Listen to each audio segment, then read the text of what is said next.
Hey everybody, this is Brian, and Josh and I are embarking on some of our first solo episodes. Josh struck first, and he asked me to respond to some of his responses. This podcast started by two lifelong friends sharing their thoughts together, and we thought this would be an interesting way now to pull apart and start to hear our individual voices separately. I think that also helps you understand where we come from and then how our dynamic works together so you can understand your own conversations better. So, here's where we're going to put in the theme music.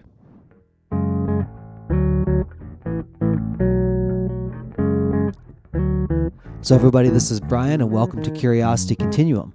We're an industry-innovating, non-traditional company passionate about growing wisdom in the next generation.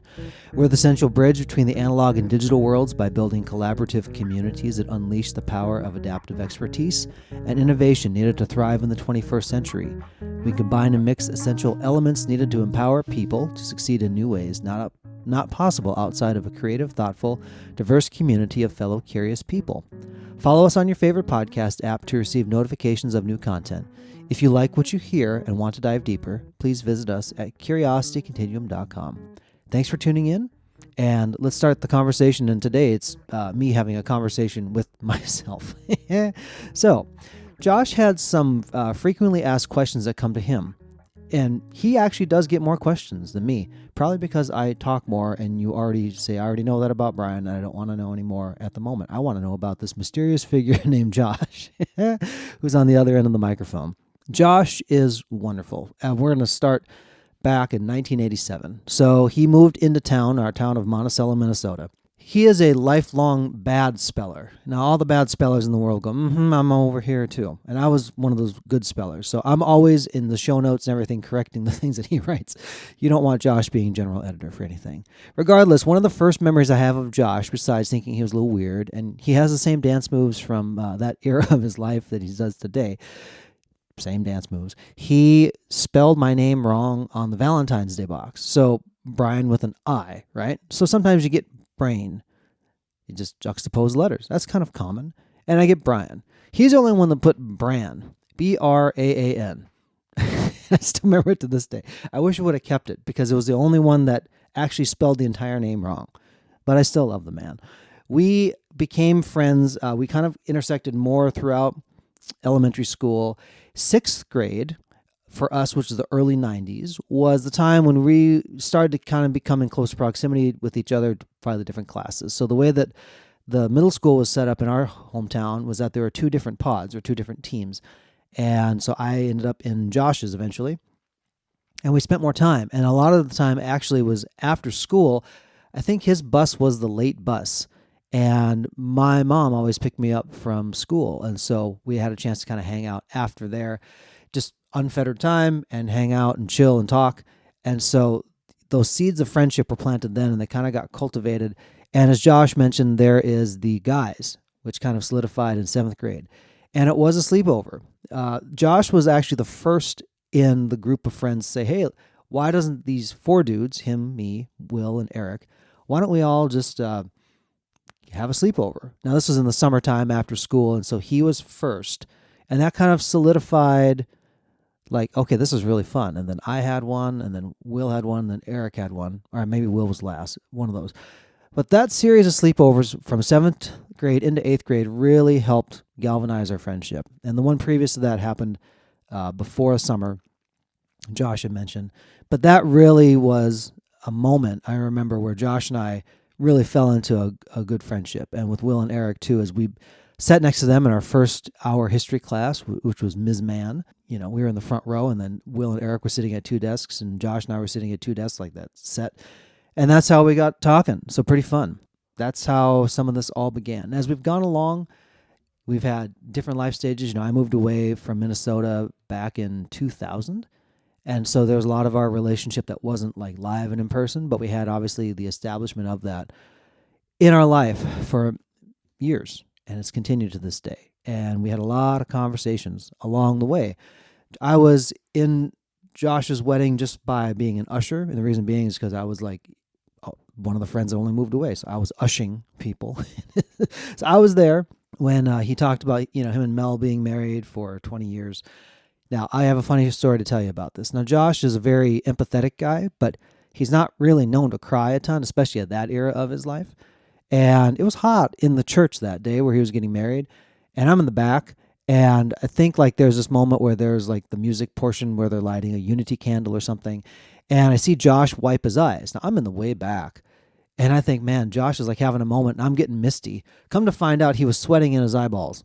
There was nothing misty going on. He's just like, I was sweating things off. I'm like, well, I just got misty over your sweat, bro. That ain't cool. But anyway, I'm glad to have been a part of his special day with Mel. To kind of turn the question, I have been married for 16 years. I'm in my 17th year. The way we calculate the year, whether we finish 16 and 17, was an ongoing conversation with my wife Sabrina and I in the early days, saying how many years have we been married. I don't know if anybody else has shared that, but that was kind of our story. I have 2 children. Currently, they are 15 and 13. So I have 2 teenagers in the house, and that is a very different life.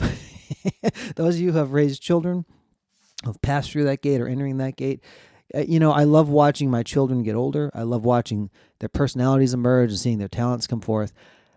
It's so interesting. Isaac is the oldest, he's a boy, and Liliana is a girl. And it's a joy for Sabrina and I to watch them come into themselves, if that makes sense. We have as parents, you kind of have the joy of your child getting older and growing up. And you also kind of grieve the fact that you don't have the child from last year. Like every passing birthday is a milestone going forward. And you're also reflecting on the child that was. And there's still memories that Sabrina and I share. We just still quote our children when they're babies. I understand why parents do that. It's like those things are markers in your mind about certain times in your life. So pretty fun. I was an only child. So when Josh said he had brothers growing up, I was the only child. And now my wife is 1 out of 8. She's actually 7th in the order. So that was a real mind bender for me, being an only child to older parents. I was adopted from South Korea, grew up in central Minnesota. When I got married, there's all these people. It's like so many people. It's not like I don't dislike people, but that's a lot of people at like family gatherings and things. Primarily, I was closer to my mom's side of the family than my dad's. And Sabrina's family was just like wide and sprawling. So that was quite the education for sure, kind of coming into that. So I do have relatives, none that are actually by name, by like blood that I know. And that's a whole other adventure probably that I think a lot of adoptees may look at to go, do I ever want to look at finding my biological family? For some people, it's easier than others, depending on the situation. Korean adoptees in the U.S. are kind of a whole other topic, which I'll set aside for later, but it's an interesting case study for sure, just to kind of see what those people's experiences were growing up in the generation that I grew up in. So my relatives are all by adoption. It actually makes medical forms really easy to fill out when they say, fill out your family history. And I just say NA, and I cross off 3 pages of medical forms. I'm like, that sucker's done, and I'm moving on with my life. I'll let the doctor tell me if there's anything else I need to know about myself in that regard. So I have a funny story about my last name. If anybody who's known me for a long time, they look at my face and they say, oh, he's Korean. His last name is Shun, so it's kind of his last name. Well, no, not really. My dad's side of the family was Ukrainian. 4 generations ago, the Shunskis came through Ellis Island, and to drop the stigma of Eastern Europe, they dropped ski off their last name. So it became Shun. And Shun is a very Chinese-sounding last name. But there's a group of Eastern European Shuns that live in central Minnesota that I have no blood relation to, that has a Chinese-sounding last name, which I have no blood relation to. And it just happened to end up in the family that had that kind of last name. So there you go, folks. That's how my name came to be. So there's always stories about people and kind of what happened was. Josh got the question also, do you have any pets? I have 1 pet. I grew up with dogs. I had cats. I'm not really a cat person. I like dogs more myself. We have a dog named Xena, and she is 3 years old. She's a lab German short hair pointer mix. She's a joy. She's very calm. She's likes to talk to us. She has some husky in her, apparently, according to her genetic profile. The first dog I ever owned in my adult life, and very different than when you grow up with animals. We had children first. So Josh has talked about how his dogs, Olive especially, was kind of like their baby. Isaac was our baby. We got pregnant on our honeymoon. It was like bang, zoom off to the races. So here we are And we have a 15-year-old and 13-year-old, like I'd said. So let's talk about, let me just turn a little bit and let's talk about what is Curiosity Continuum. So Josh and I alluded to this in many episodes. We've said it overtly, and Josh said it in some of his initial Q&A things. This was Josh and my conversation over text, over, asynchronous voice chat, over phone, and we would just talk. And honestly, like in more recent years, it just kind of kept going and rolling. And as we kind of saw the world become more and more tenuous with one another, and you saw people, more and more ways that people could disagree or not try to work on something or not be creative in their problem solving, there was actually an inciting incident. Make it sound really dramatic. Let me just redact that. I'm recording this in the morning. Generally record at night. So at that point, I'm a little bit mellower in the day, expended more mental energy. Right now, I've had 2 cups of coffee and I'm feeling pretty spiffy. So forgive me if I'm talking a little bit faster than normal. I would encourage you to play this back at 0.75 speed, if that's a possibility, just to maybe hear a slower cadence. But Josh came to me in a conversation. He said, Brian, do people really not know how to solve the problems? And it was an interesting question. And you have to understand, Josh was one of the smartest guys I know in my life. Even if he wasn't my friend, I'd say that. He's very adept at figuring out situations, at reading people, at explaining really complicated things in very simple ways, in ways that everybody can understand. And he has like this calming effect on people, which is why I think probably people approach him more than me. I don't have that same calming effect. In fact, when you hear the podcast, Josh has a calming effect on about everybody. I really am going to get him a t-shirt that says Comfort Human on the front. And when we walk around town, I'm just going to point to my Comfort Human as we walk into stores and restaurants. If you want to help fund this, please email us and start like a Venmo account for him to go get this t-shirt and have them made. Anyway, regardless of that, I had been in the business world and Josh chose a different route going through, government and public service. And I was like, people don't. And I didn't fully realize this until my adult life, that there's a lot of times people need help solving problems, but they're only really taught a certain way to approach it, or they don't know maybe what they don't know. It sounds really kind of funny. I know Josh says it and everybody's like, oh yeah, I get it. And I say it and I'm like, I need to talk for 25 more minutes. I'm sorry. I have some clients that they say that my phrase should be, bear with me, because I need some time to land the plane. I do apologize for that. That conversation with Josh was, people don't. I've noticed this. And for Josh and I especially, this was just the language we always spoke. We were always trying to solve puzzles. We were always working together. We always would say, let's learn about that. And we'd go do it. Or we'd say, let's figure this out. When Josh approached me, he said, maybe we should record this as a podcast. Josh was already listening to a lot of podcasts because he loves video games and he was participating in one already and, listened to him throughout his workday. And I was not really like the podcast guy. And he said, we should do this. I said, I don't know anything about it. He goes, it'll be fun. I'm like, okay.